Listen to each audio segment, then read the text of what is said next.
Now, vision and investor IQ. Now, investor IQ is what we teach, the investor mindset. If you truly want to be an investor in your life, and I'm not just talking about business, I'm talking about life, right?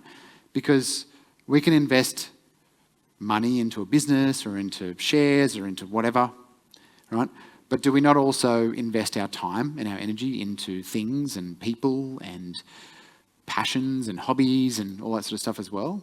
We do, don't we? So being an investor in your life is looking at your time and your attention and saying, does this also align with my vision of my life?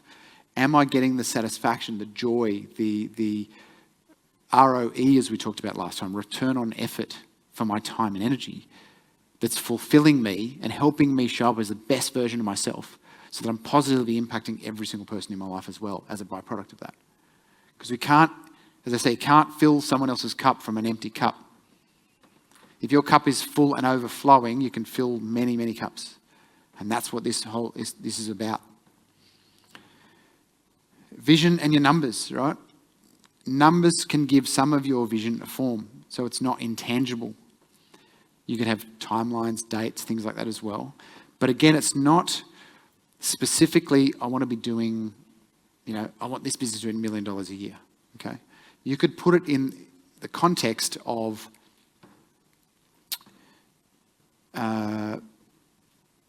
in your business investment category, you have something like, my businesses are providing sufficient profit or more profit than the lifestyle cost or that I want to lead, or the lifestyle that I want to lead, right?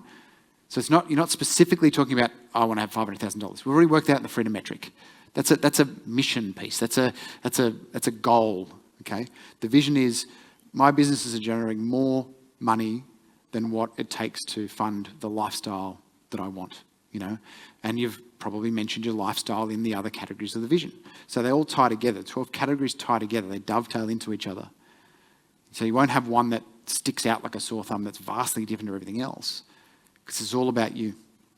I'm going to step to the side a little bit and run a bit of a process here. So let's say that your freedom metric is $500,000 a year, okay?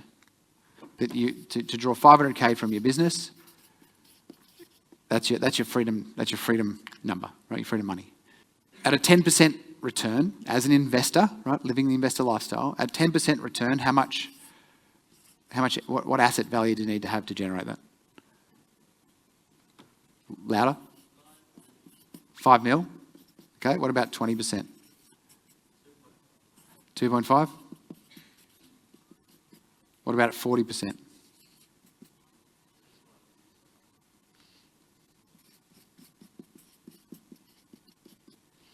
Okay, most businesses are doing 10 to 20, that sort of range in general.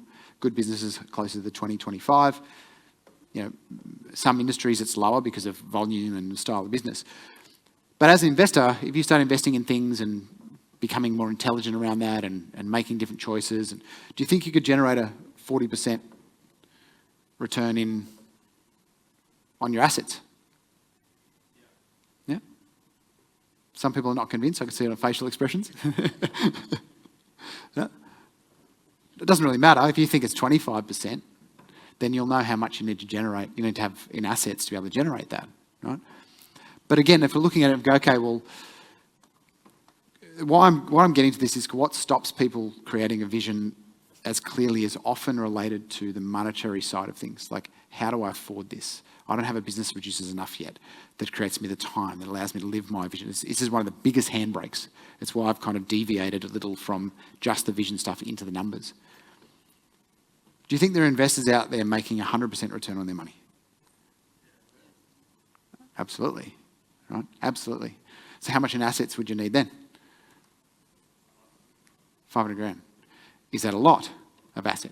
Obviously you need to learn how to generate 100% profit. But the point is that I think a lot of people feel that their vision is way further away, because creating what is underlying having a freedom business? What is it actually creating for you as an individual, having a freedom business? Freedom. That's right.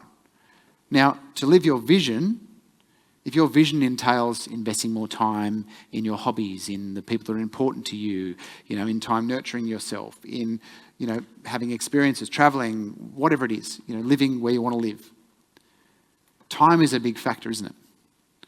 And so is having businesses and investments actually produce profit for you whilst you still have the time.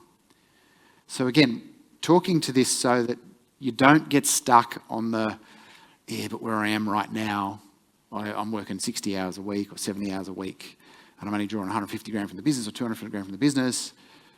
That will be a handbrake to you envisaging a dream that's bigger, a vision that's bigger than where you are right now.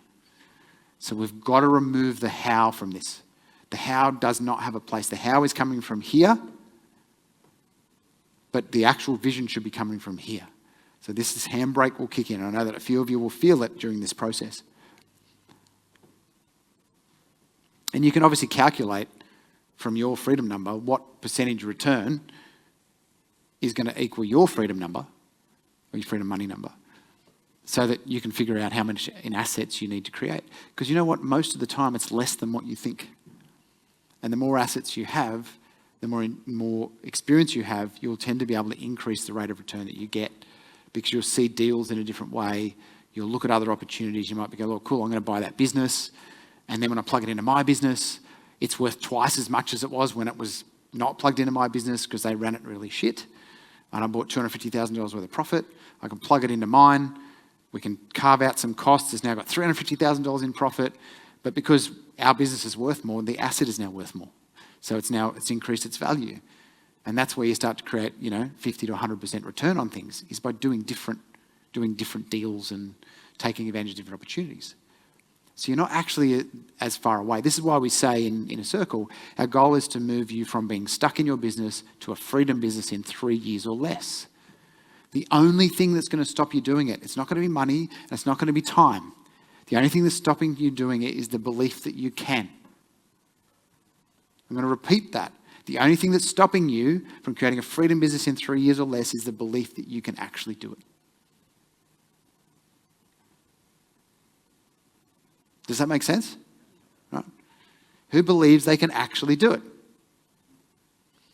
Who's almost there? Almost there. Okay, cool. Excellent. Right? Thanks for being honest. Who doesn't believe they can do it? No, good, excellent. No one in the room. That's great. So that's the thing. You have to have the belief. If you believe you can or believe you can't, you're right. And if you believe you can't or believe you're not quite there yet, talk to people who are doing it. Talk to people that are doing things similar to you, but are actually few steps further ahead. Because watching somebody else do it, somebody who's they're just a normal person like me, and they're further ahead, they're doing it. Oh my goodness, that means I should be able to do it too, right? Just whatever it takes, instill and feed that positive belief that you can create it too. Because ultimately business is a system, and we are the accelerator and the handbrake. And it's just about doing what we need to do to get the handbrake down. So the accelerator, instead of it spinning us around in a circle, smoke, noise, burning through energy, it actually gets us to go forward in a straight line, right? And that's the work. That's what we're doing here. We grow people through the vehicle of business. So the more you grow, the faster everything in your life will grow as well. And the closer you will get and the faster you will get towards your vision. And I think that having that belief that you can do it and you will do it will help you create a vision that's more meaningful to you. And I've said it before, stop focusing on the how in this process. If you notice your brain kicking in, but I don't know how to do that. Or maybe or how would I explain that to my husband, wife, partner, whatever, right? That's another potential handbrake to you writing a vision, is fear of judgment. Fearing that your partner won't like what you've put down. That but what if my vision's different to theirs? Good. Are you joined at the hip? Right? A relationship is two individuals coming together to create a third entity in the middle, right? There's a you, there's the me, there's the us. If you lose the you and the me and just become the us in the middle, you lose the charge. You lose the energetic charge in the relationship, because you came together because there was a you and a me. But if there's no longer you, and it's like two magnets with the poles pulling towards each other. Once they connect, there's no movement anymore. It's just... So if your vision is that you want to have, space to travel, or do, fishing trips, week-long fishing trips every 3 months or something, and your partner's like, I couldn't think of anything worse. Great, go and do it. What do they want to do? What do they want to do? Get them to run, if they're not in the room, or online, or part of Inner Circle, get them to run this process as well. What do they actually want? And how do you create that? How do you support each other to be living that? Because you think if that person's truly passionate about that, your partner's truly passionate about that, or if you don't have one at the moment, in the future, that if they're truly passionate about something, if they have the opportunity to do it, they're not going to show up as a better version of themselves, more joyful, more happy, more loving, kind, all that sort of stuff, because their cup is full? Absolutely. And what about yours? If you're doing the same thing and doing those things that you're passionate about and that are important to you, do you show up better? Do you feel more joyfully content every day? Do you feel happier? Yeah? 3 of you? Maybe a nod or something? Or a no, I don't feel happier? Maybe I need my glasses so I can see you nodding. No. So stay off the how and look for the handbrakes. Look for your mind bringing things in that are blocking you from creating something that's more pure, something that's more authentically you. Right? Because it'll be very easy to create something that's just words. It sounds good. That if someone else read it, you'd be like, yeah, see, look at mine. How good is it? My vision's amazing. But it has no meaning. It has no substance. It has no soul, right? We've got to put your heart and soul into this.